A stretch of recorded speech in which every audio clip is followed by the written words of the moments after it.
So a minute ago, I was thinking about this, and I was thinking about how your video got long for author, audience, and purpose. So I decided to go ahead and make two. So this is Ethos, Pathos, Logos. So I want to go ahead and introduce what ethos is. And so basically, it's the credibility, character, or reliability of the writer. And so in simple terms, you say to myself, what makes me trust this author? And so you have to, though, you basically will only use things that are in the advertisement to kind of prove that point. And so a couple of things that someone can do to add ethos would be to actually use reliable sources. That happens sometimes in ads. They can show that they've won an award. They can show, and obviously a relevant award. And then they can also use opposing viewpoints really accurately. One of the things that advertisements do most specifically to build ethos, use testimony from an expert. And so what I did here is I have this little, I have 3 different ads for clean toothpaste. And so this is an example of ethos. And so a doctor of dental surgery, and he says he recommends using clean toothpaste. So the reason this is an example of ethos is because he's a doctor of dental surgery. We trust that person, right? And so we trust that they know what's good for our teeth. And because of his credentials, we're more likely to buy that product. So that's the appeal to credibility. We're going to talk more and more and more about this, but that's basically kind of what it's going to look like. Okay. And so then the next thing we're going to look at is pathos. Pathos is one of my favorites for advertising. It's probably going to be your biggest paragraph. It's the emotional appeal. How do they pull at your heartstrings? And so most of the time, argument emphasizes like your reasoning. And advertising is a kind of argument, but I think ads are kind of specific in themselves because they really do pull at your heartstrings. I want you to think about something. So there's this commercial. It's a puppy commercial. And there's this song by Sarah McLachlan. And she's singing about angels. And there's these little shaken, sad puppies. And every single time that I see that, I either turn the channel or I give them money. And the reason is it appeals to my sad heart that loves puppies. And so it is a really effective advertisement in terms of pathos, right? The emotions. They are all about it. Even though I don't think it's a terribly effective advertisement all over. Okay? And so that's why I think about how advertising works. You just get an ad, you see a picture, and most of the time they're appealing to your feeling brain instead of your thinking brain. And I would say this is, to me, the worst of the 3, because really we are all up in our emotions, but we're not seeing things logically, and we're not necessarily listening to experts. And so that's why I think a pathos argument is the weakest. However, it is the one you're going to see the most in advertising. Okay? If you take 112, we look at academic articles, and it's interesting how little pathos there will be in an academic article. Okay? So I want to move on to our last one. Oh, excuse me. Sorry, I forgot about this. So same ad for clean toothpaste. And so what we have is this sad girl, and she's like, oh, I can't be cool in high school without a white smile. And how can I even flirt with you if I have terrible teeth? But if I get this clean toothpaste, it'll make everything better. So, you see, that's nothing real, right? No, but it appeals to our emotions, thinking that, oh my gosh, if I want to be cool and I want clean teeth, use this kind of use this kind of product. And yeah, fine, but it's effective, I think. But if I really, really think about it, probably the ad looking at ethos, way more effective. Then I have one for logos too. Okay, so then we're going to move on to logos. And logos is an appeal to reason or logic. Okay? And basically, the way that advertisements use logos, we can still have, I guess, an expert opinion, but I see that as more ethos. But I would say any kind of statistic, that's the kind of thing that I see that is pure logos. And so, in this ad, Still for clean toothpaste, what we have is we still have an expert. I would say it's Ethos. But here's the part that I see is the logos. Clean toothpaste removes 40% more plaque. That 40% is what I'm talking about when I say logos. Okay? And makes your teeth 20% whiter than all other types of toothpaste. And so we have that kind of quantifiable information or research. And so that's what I mean when I say logos. I feel like you'll probably see the least logos in your advertisement.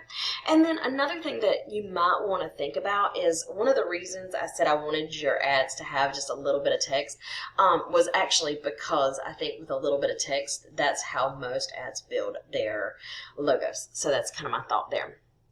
Now, before I move on, one thing I just want you to know is that sometimes like an element of an advertisement can be both logos and ethos, can be pathos and ethos. A lot of times it's not going to be pathos and logos just because they're almost kind of opposite in ideas. So you might say, oh my gosh, well, we do have an expert, which is ethos, and but this expert can also kind of strengthen logos, and it does happen a little bit. And definitely this expert with those numbers could strengthen ethos, but it's also logos. So, and what I'm saying here, I'm not trying to do this to confuse you. I'm just trying to say that sometimes they overlap. I think you can talk about it in both of your paragraphs if you want to. I wouldn't necessarily use it, like if you have one example, I wouldn't use it in both paragraphs, but I think you could say this could also be logos, or this could also be ethos. And I would probably say this one's also a little bit of ethos. Because it's a scientist, and I think that probably is similar to the dentist. I don't know, maybe I'm crazy. But again, it's the thing about analysis is you're not wrong as long as you can back up your ideas. Okay, so I want to look at this advertisement and I want to rhetorically analyze it. So first of all, we're going to look at 6 things. Author, audience, purpose, ethos, pathos, logos. Author, audience, purpose is rhetorical situation. So who is my author? Well, we know that my author is All. And so All, we know, is a detergent brand. We see that this is free and clear, so it's probably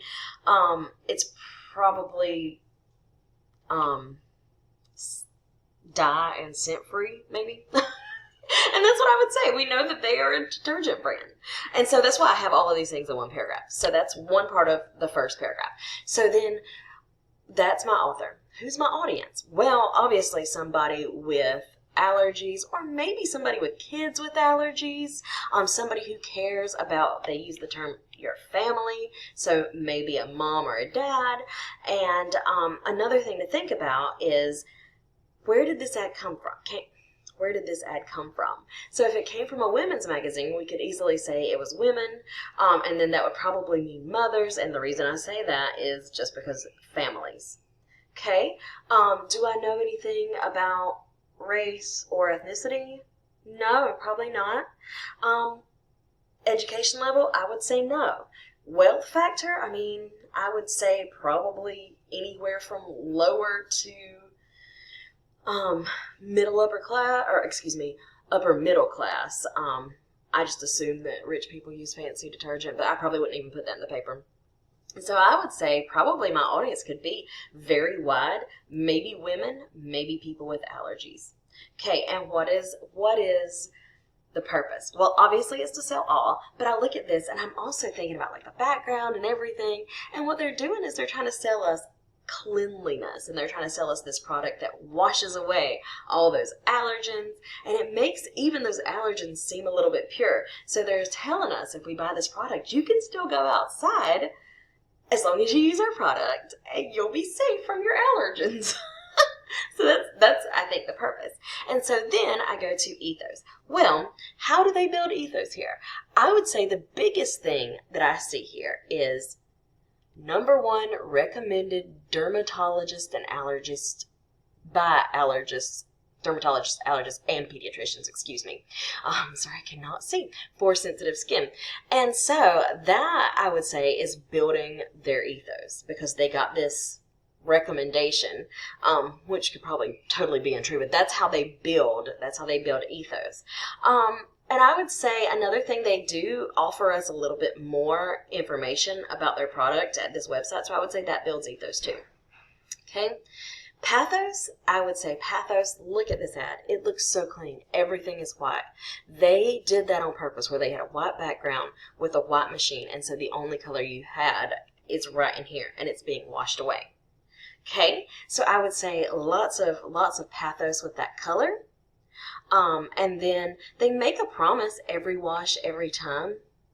And then I would say, I think this is kind of interesting. It all free and clear gets out what your kids will be wearing this season. And so it is a reference to fashion, but what our kids are wearing this season is dirt, because they've been playing outside because they're kids. And so I think that kind of appeals to, especially to me, like a motherly kind of pathos. Okay, and so then lastly, I see a lot of logos in this one. It makes me happy. So probably my biggest thing is removes 99% of the #1 spring allergen. And notice that they say 99% here. So I think they build logos by telling us we're only going to have 1 little percent of that allergen left, and then they go down and tell us exactly what those allergens are, which are tree and grass pollen. And so those are the kinds of logos. And so what you would do here is you would identify those, and then you would explain how that's logos, and you would say, does this make my advertisement more or less effective? Okay, so now I know I have just bombarded you with 2 PowerPoints full of information. I'm going to let it go here, and if we have any questions, please let me know. Okay, you guys have a good day.